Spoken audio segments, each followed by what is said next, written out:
So here's an interesting phenomenon. We know that you don't read every book that's published, you don't see every movie that's produced, you don't watch every television program and every radio program. Something is helping you decide what to look at, what to read. Part of the something we'll call advertising information. And I want to make sure that we recognize that this is information. We call it advertising when we're not interested in it. When we're interested in it, it's information. What Google wants to do is to make sure that the information that you get that comes from advertising sources is interesting to you, not disinteresting. And so let's think now like a brand. The brand thinker says, well, I need to get in front of as many people as possible so they're aware of my existence and why my products and services should be attractive to them. But the way people filter their interests is to listen to what other people have to say, their friends, their families, teachers, and so on. So we need to take advantage of that filtering mechanism. And one way to do that is to make sure that the people whose opinions you listen to, that tell you what movies to watch or books to read or products to buy, know about my brand.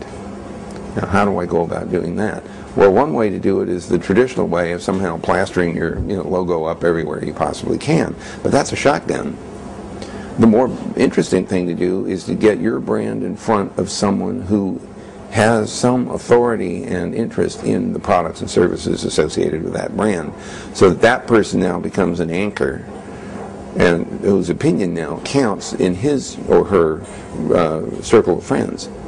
So we need to identify which people are the opinion makers in these various social groupings. And how can we do that? Well, Google, in a way, has a tool which helps us do that, because the way we present advertising information is to put it up only if we think it is really of interest to that party.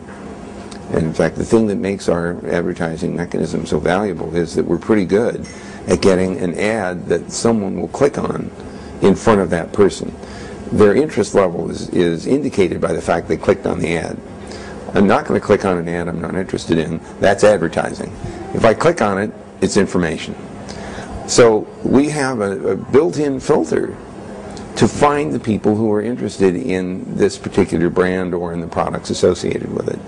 So now what we need to do is to help the person who clicked on that ad become an opinion maker. And one way to do that is to say, well, if that person is part of a social network, then the fact that they clicked on the ad gives me an opportunity to give them a tool for making their interest in my brand known to their friends.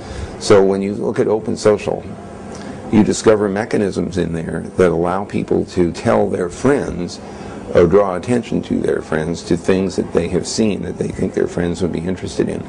So the more we can facilitate that communication, the more powerful this particular method of spreading knowledge of brands is going to be.